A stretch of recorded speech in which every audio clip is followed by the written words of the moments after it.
Hello everyone. I was able to pick up the entry grade Strike Exceed Galaxy Gundam from the new Gundam Build Metaverse anime, and I did a quick build and I kind of like it. Actually, I had my eye on this since it was announced. I've never been a big fan of the Strike design. I always found it to be, I guess, not very attractive, but the only strikes that I've been building, this is actually the third entry grade strike I've built. The only strikes that I've been building are the entry grade. I've not owned any other of this design. And I suppose in hindsight, now that I've built the third one, I just guess the design, the juice wasn't worth the squeeze, as they say, because the Strike has always been kind of a generally an ordinary looking Gundam with not much to speak of, aside from, you know, the striker packs and everything. But this entry grade, because it is so easy to build and so fun to customize, I ended up like getting quite a few of them. Excuse me. And so I wanted to talk about this one, which actually is a real fun time. The Exceed Galaxy has not made an appearance in the anime at the time of recording yet, but I'm kind of excited to see how it looks in the anime itself. I, for one, really like the design. Now, the main differences in this versus the original entry grade Strike are obviously the new light reflective panels that are scattered throughout the armor, the additional breastplate, which you can actually remove, and you can take that one out too, gently, right? Ah, stains. I'll explain why there's stains there later, but anyway, aside from that, you also get sort of a core fighter-ish style pack. And this is really cool because this actually is reminiscent of the old G Gundam G Fighters, where it's a jet that actually has this fold-out peg that just attaches into the backpack port. Now it comes with the original Strike backpack port as well, but we don't build it with that in this version. We just plug the core fighter in the back, so that's pretty nice. And in addition, you also get weapons, and weapons galore, I might add, because this is actually a beam rifle that doubles as sort of a sword and a gun blade as well. And this isn't in the manual, but because this comes in two parts, you can actually pull it apart to have sort of a beam pistol that you can then reattach like so to have a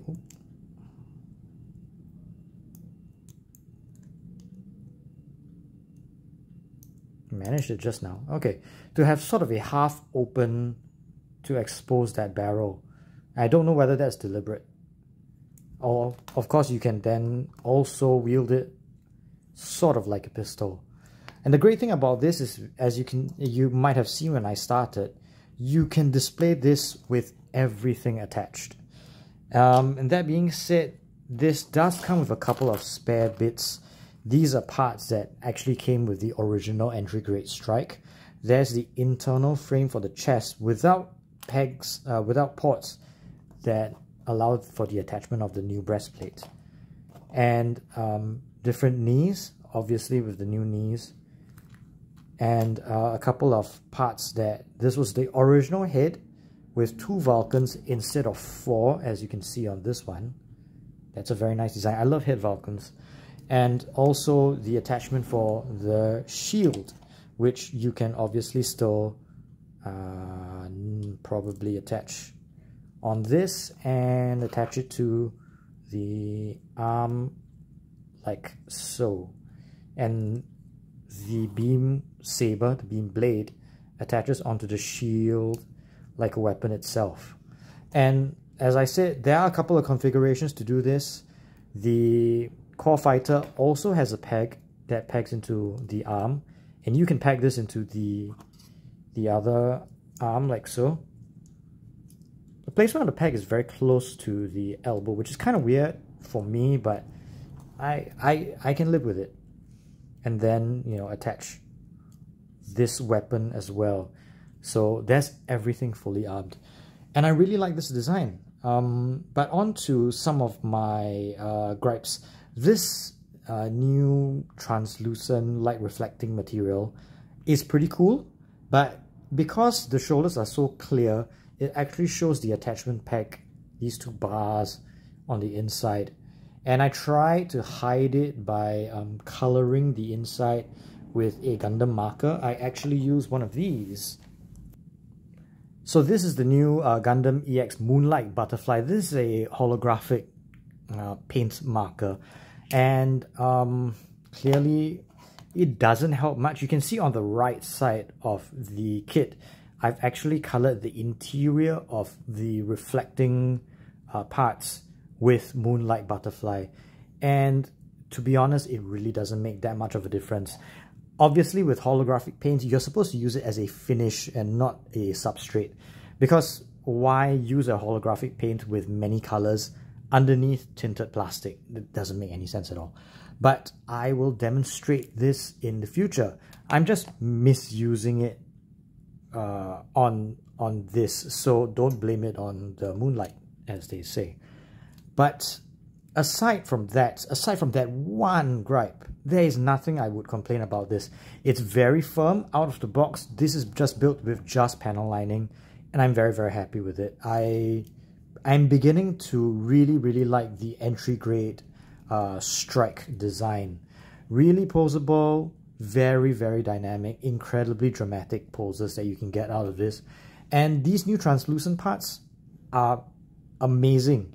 What's more, and this is possibly only a quality that you get in entry grade, an attribute that you get, I built this without any nippers. I didn't cut anything. I literally hand snapped all the components off the runner with this.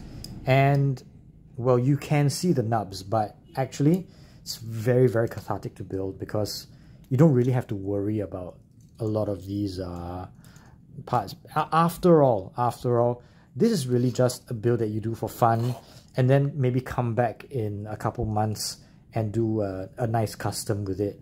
Then you can start cleaning it up. But aside from that, this is so nice. And the new color palette, so much better, a lot more understated just with the blue and white, because well, you do have the sparkly bits, but you know what I mean. This is mainly a blue and white Gundam, and it's nice. I would highly recommend this. Totally worth the price of entry, and incredibly fun to play. Word of warning, with entry grades, because there are no polycaps and it's all plastic on plastic, you can expect it to begin to get a little bit loose after a while, especially in the ankles and the knees. And so I would say maybe don't play with it too much after, you know, the initial 1 or 2 weeks of posing has worn off. Just keep it in display, and you will enjoy this quite a lot. I really like how dynamic this turned out. Lovely kit, amazing design. I think this is the star design from the Build Metaverse for me personally. Just so cool. And I never thought I'd say this about the strike frame, but you know, so cool. Oh, it does come with a couple of spare bits as well. This is the kind of just a generic, like a 30-minute missions type of peg, where you can sort of do gender reassignment and take that port and turn it into a 3mm peg, which is very useful. And you can, you know, do things like attach rocket launchers and all that onto his body. Aside from that, you also have this peg that attaches to the bottom of the core fighter. This is not the official configuration for the core fighter. Actually, this is just to facilitate attaching this to his backpack. But it does look pretty cool this way. And of course, you can get 30-minute mission wings and such to expand on it. But yeah, so that's all I have to say. Oh, size configuration and also a sneak peek on a previous one, which I teased on the Facebook. I teased a 8th MS Team come Ground Gundam kit or video coming up. So here's my modified Ground Gundam with the MAFT insignia. But so this is the size comparison of the Strike and a Ground Gundam. Now the Ground Gundam hasn't been modified in terms of height, so you can see that the Strike is kind of small compared to a Ground Gundam, which is already not a very big kit. So you can tell that this is not going to be one of those like shelf presence type of thing, and it's more like a, for me at least, a desk toy where I can just keep it around and just, you know, look at it, photograph it, and then, you know, just leave it on display. Anyway, I thank you for joining me in this video, and please comment below if you have any questions regarding this. I'll answer in the comments itself, and then stay tuned, subscribe, because the next video is going to be just ground war related. Okay, so take care guys, bye bye.